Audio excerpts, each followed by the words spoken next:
When I started teaching Tunisian crochet classes over 5 years ago, I ran into beginners having the same problem over and over again, and that was working into the foundation chain. Either they were making their chains too tight, or their hooks were not pointy enough, or they just didn't have the patience to build the foundation how it was meant to be created. Well, it's time for us to step off the struggle bus, babes, because I have not one, not two, but 3 different ways to start your Tunisian crochet projects that are not gonna have you pulling your hair out. Hello, my loves, I'm Tony, the crochet designer and educator behind TL Yarn Crafts, and I am grateful to share these 3 techniques with you, including the long tail cast on, a 2-strand foundation, and my personal favorite, the dedicated Tunisian crochet chainless foundation. If you're ready to Tunisian crochet the easy way, make sure you like this video and consider subscribing to my channel for even more crochet tutorials, vlogs, and product reviews. The thing that I love most about being a crochet designer and educator is sharing the little tidbits that I learn along the way with you. A little technique here, a fresh color palette there, but if you crave creative knowledge, you need to hook up with today's video sponsor, and that's Skillshare. They've got classes taught by world-class creatives like professional illustrators, renowned graphic designers, and successful entrepreneurs. And they have an ever-expanding collection of fiber arts teachers. Now, how would I know? I am proud to be one of those creatives with my very own class on the Skillshare platform. And while I'm super grateful to teach, I also love visiting Skillshare to learn. One of the recent classes I took was the Granny Square Masterclass by Crochet Millie. Emily is so bubbly and sweet, and she presents crochet in an approachable way with clear authority, but she still has those bestie vibes. Her class offers 3 beginner projects, and I tried the all-around case. It is so cute and is going to be the perfect accompaniment to my upcoming trip. Whether you want to get better at crochet, try your hand at Procreate, or get the tips and tools you need to start your creative business, Skillshare's supportive community is waiting for you. And you don't need to spend a dime to get started. The first 500 people to click the link that's down in my description or scan the QR code that's floating around my head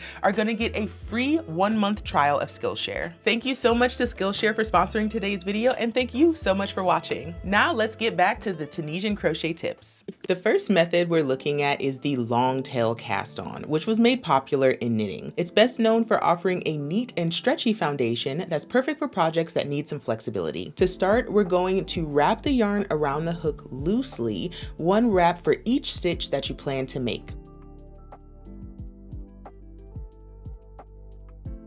Then drop your wraps and add a little bit of extra length for cushion and make a slip knot, and place that slip knot on your hook.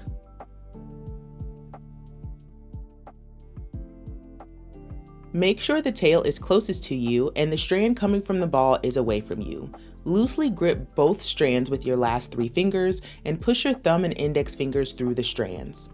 Hold on to your slip knot, lift your thumb, and you now have 3 strands, strand 1, 2, and 3. Bring the hook under 1, over and around 3, then through 1 and 2. Drop the strand off your thumb and gently pull. This is 1 stitch made. Let's do that again together. Lift your thumb, bring the hook under 1, over and around 3, and then through 1 and 2. Drop the strand on your thumb and pull gently. This is another stitch made. Be careful not to pull too tightly. Keep going until you have the desired number of stitches.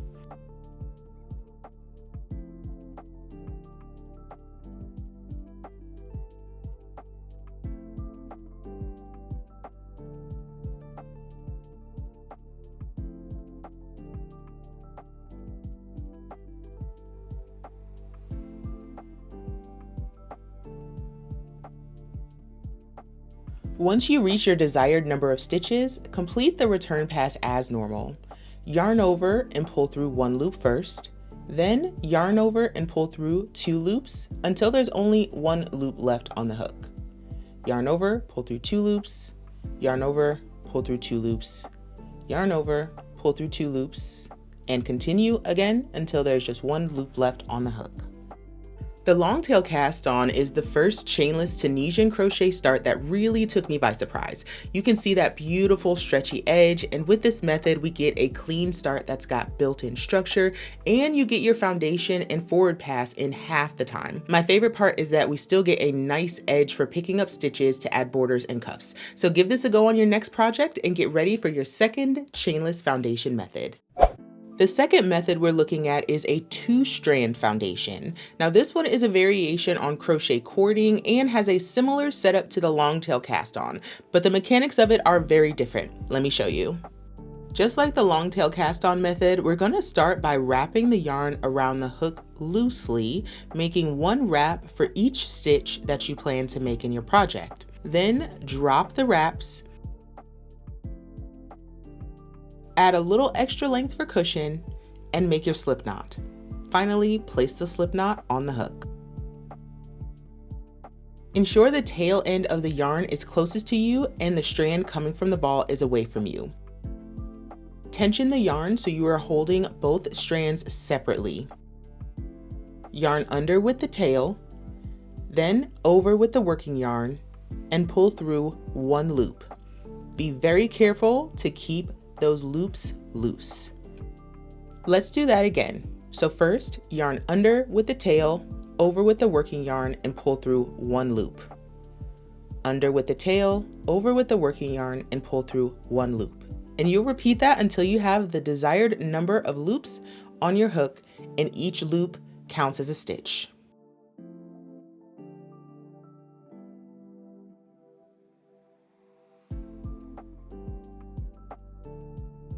Once you've reached the desired number of stitches, you can jump right into the normal return pass. I really like this option because it's kind of like getting 2 hacks in one. Hear me out. So by pulling through one loop, we create this nice alternative for a Tunisian crochet foundation. But if we were to yarn over and pull through both loops, we'd actually get a beautiful alternative to a classic I-cord. And once you get the tension down, this one can start going very fast. Try it out on a swatch, let me know how it goes. And now we're gonna switch yarns just one more time to get to our final option, which is the Tunisian Crochet Chainless Foundation.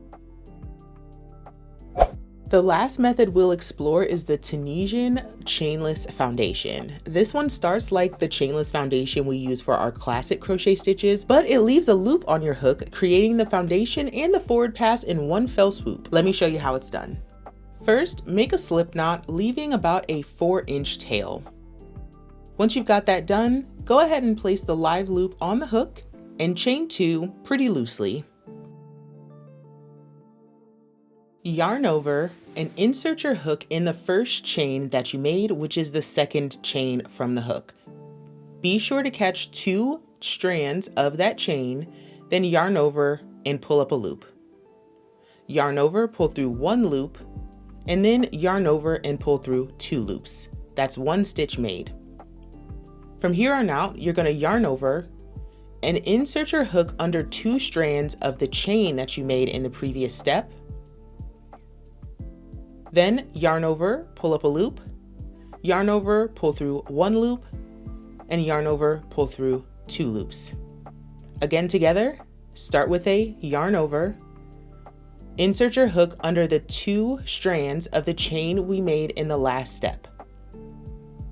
So right under these 2 strands here. Yarn over, pull up a loop, yarn over, pull through 1, then yarn over and pull through 2. And you'll repeat that step until you have the desired number of loops on your hook, and each loop counts as 1 stitch.